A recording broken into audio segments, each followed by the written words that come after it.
Hello everyone. हमने पढ़ा था कि भारत में जो है भौतिकी की शुरुआत कैसे हुई, एंशियंट इंडिया के बारे में। अब उसी से रिलेटेड हम आगे पढ़ने वाले हैं। मैं पार्ट 1 अपलोड कर चुकी हूँ, ये पार्ट 2 है। अगर आपको पार्ट 1 देखना हो तो आप वो भी देख सकते हैं और मेरे अदर वीडियोस भी देख सकते हैं।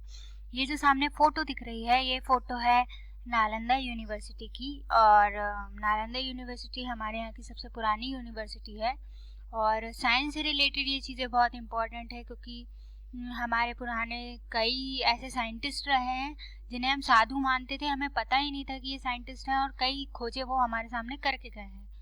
और फिर ये देखिए, मैं आपको सेकंड फ़ोटो दिखाती हूँ।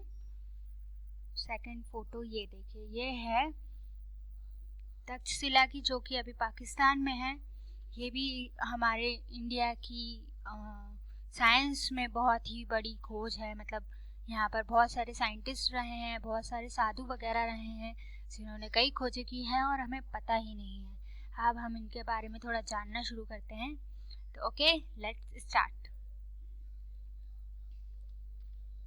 ये देखिए, प्राचीन भारत की विज्ञान को देन। प्राचीन भारत जो था हमारा भारत, उसने विज्ञान को क्या क्या दिया है इस बारे में मैं आपको बताना चाहती हूँ।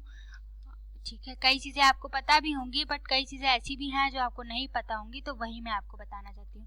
विश्व का प्रथम विश्वविद्यालय, वर्ल्ड्स फर्स्ट यूनिवर्सिटी। भारत के उत्तर पश्चिम क्षेत्र में स्थित तक्षशिला, वर्तमान में जो पाकिस्तान में है, में विश्व का पहला विश्वविद्यालय ईसा पूर्व 4वीं शताब्दी के लगभग स्थापित किया गया था। ये बहुत पुराना था। इसमें न केवल छात्र वरन बेबीलोनिया, ग्रीस, सीरिया, अरेबिया तथा चीन जैसे दूरदर्शी देशों के छात्र भी यहाँ पर पढ़ने आया करते थे। तक्षशिला विश्वविद्यालय में 68 विभिन्न विषयों, क्षेत्रों, भाषा, साहित्य, दर्शन, चिकित्सा, राजनीति, खगोल शास्त्र, ज्योतिष, वाणिज्य, संगीत, नृत्य आदि का अध्ययन भी कराया जाता था। प्रवेश की न्यूनतम आयु 16 वर्ष थी तथा इस समय में इससे लगभग 10,500 छात्र अध्ययन करते थे। इस प्रकार एक पूर्णतः विकसित विश्वविद्यालय की अवधारणा का उदय भारत में ही हुआ था। देखिए तक्षशिला कितनी मतलब उस समय इतने सारे स्टूडेंट्स का एक साथ पढ़ना कितनी बड़ी बात हो सकती है। अब देखिए, हम अगले के बारे में बात करते हैं। नेक्स्ट है प्रसिद्ध नालंदा विश्वविद्यालय। नालंदा विश्वविद्यालय के बारे में सबको पता है। ये था 1500 ईस्वी से 1300 ईस्वी तक अस्तित्व में था। इसके बाद विदेशी लिटरेचर ने इसे हिंदू संस्कृति का केंद्र मानते हुए नष्ट कर दिया। जिन 800 वर्षों के दौरान यह अस्तित्व में रहा, यह विश्व प्रसिद्ध था। इसका परिसर काफी विस्तृत था। इसमें 300 व्याख्यान कक्ष थे, हॉल्स थे, 300 हॉल्स थे, जिनमें छात्रों के बैठने के लिए पत्थर की बेंचें लगी हुई थी। प्रयोगशाला तथा अन्य सुविधाएं भी उपलब्ध थी। विश्वविद्यालय परिसर में एक वैधशाला थी। इसका प्रयोग खगोलीय अन्वेषण के लिए किया जाता था। संभवतः यह विश्व का प्रथम वेधशाला थी। परिसर में एक विशाल पुस्तकालय भी था। यह 3 भवनों रत्न सागर, रत्ना देवी तथा रत्नायांचक में स्थित थी। विश्वविद्यालय में प्रवेश के लिए परीक्षार्थी को एक एंट्रेंस टेस्ट तरीके का देना पड़ता था तथा यह परीक्षा काफी कठिन होती थी।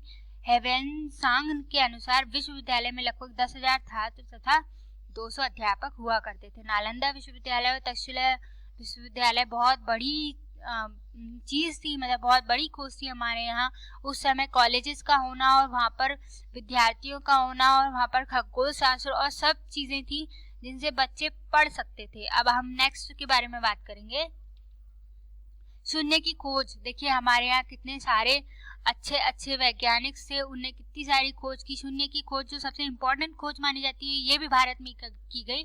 शून्य की खोज भारत ने की थी। प्राचीन संस्कृत ग्रंथों में शून्य तथा इस पर आधारित दशमलव पद्धति का विस्तृत वर्णन तथा प्रयोग दिया गया है। 2वीं शताब्दी ईस्वी के पिघला चंदाहा सूत्र में तथा 7वीं सदी ईस्वी के ब्रह्मास्फुट सिद्धांत ब्रह्मगुप्त में शून्य का विस्तार पूर्वक वर्णन किया गया है। भास्कराचार्य ने अपने कार्यों के अनंत का वर्णन किया है। साक्ष्य के रूप में गुजरात में है उत्खनित ताम्रपत्र में 585 से 586 ईस्वी शून्य का उल्लेख किया गया है। मतलब ये कि शून्य की खोज भी हमारे यहाँ ही की। दशमलव पद्धति जो है वो भी इंडिया से रिलेटेड है। अब विक्रमशिला विश्वविद्यालय, विक्रमशिला विश्वविद्यालय ये भी भारत का बहुत अच्छा एक विश्वविद्यालय था, जिसकी वजह से बहुत सारे साइंटिस्ट रहे और उन्होंने हमारे भारत में कई खोजें की। यह विश्वविद्यालय भी अन्य दो विश्वविद्यालयों की तरह काफी समृद्ध था। देश विदेश से छात्र विद्यालय में यहाँ पढ़ने आया करते थे। वर्तमान में यह बिहार राज्य के भागलपुर जिला के कहलगांव के पास स्थित है। इसकी खुदाई अभी चल रही है। देखिए, पहले बाहर से लोग यहाँ पढ़ने आया करते थे, अब यहाँ से लोग बाहर पढ़ने जा रहे हैं। अब हम आगे देखते हैं ज्यामिति। ये बहुत बड़ा है तो मैं आपको बहुत ज्यादा डिटेल्स में नहीं बताऊंगी, बट थोड़ा सा बताऊंगी। ज्यामिति तथा त्रिकोणमिति की खोज। ज्यामिति तथा त्रिकोणमिति की खोज भी भारत में हुई। ज्यामिति के सिद्धांत का प्रतिपादन प्राचीन भारतीय मनीषियों द्वारा उत्तर वैदिक काल 1000 ईसा पूर्व के लगभग में ही कर दिया गया था। इस काल में हवन तथा यज्ञों करने के लिए वेदी का निर्माण किया जाता था। वेदी कई प्रकार की होती थी तथा उनकी आकृति का बड़ा महत्व था। इसके लिए शुल्ब सूत्रों में ज्यामिति के नियमों का प्रतिपादन किया जाता था। देखिए, वेदी का निर्माण करने में इसका यूज किया जाता था।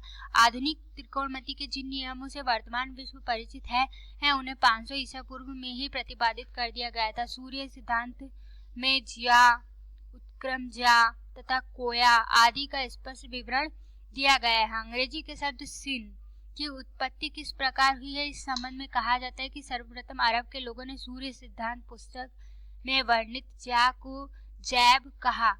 लैटिन भाषा में इस शब्द का अनुमान सिनस किया गया, जो कि कालांतर वर्तमान में साइन हो गया, जिससे स्पष्ट है कि त्रिकोणमिति विशुद्ध भारतीयों की खोज है, जबकि यूरोप में त्रिकोणमिति का परिचय 16वीं शताब्दी अर्थात प्राचीन भारत की तुलना में 1200 वर्ष पश्चात हुआ था।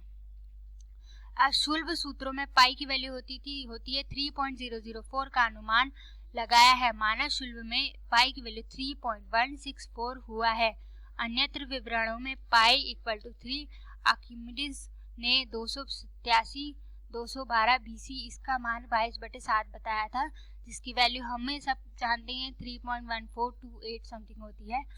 ठीक है, अब हम आगे पढ़ते हैं। देखिए, मतलब ये हुआ कि इसके बारे में भी हमारे यहीं खोज हुई है।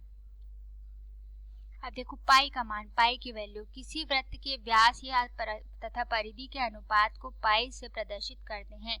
इसके मान का श्रेय सर्वप्रथम बौधायन को जाता है। आर्यभट्ट ने अपनी पुस्तक आर्यभट्टीय में पाई का मान दशमलव के 4 स्थानों तक सही ज्ञात किया था।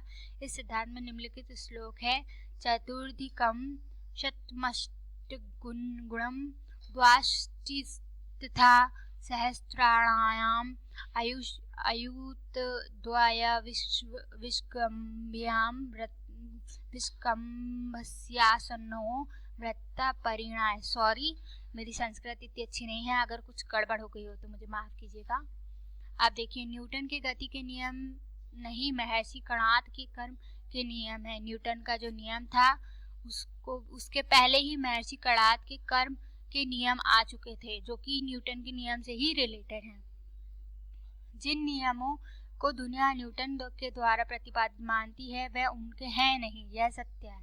न्यूटन द्वारा गति के नियम प्रतिपादित करने के लगभग 2000 वर्ष पूर्व 600 ईसा पूर्व में ही महर्षि कणाद के वैशेषिक सूत्र नामक अपने ग्रंथ में गति के तीनों नियमों को भली भांति प्रतिपादित कर दिया था। यही नहीं, महर्षि के गति नियम तथा बल के आधारभूत सिद्धांतों का विस्तृत विवेचन अपने ग्रंथों में किया है। गुरुत्वाकर्षण का नियम भास्कराचार्य का है, न्यूटन का नहीं। प्रसिद्ध भारतीय खगोलविद भास्कराचार्य ने अपनी पुस्तक सिद्धांत शिरोमणि के भाग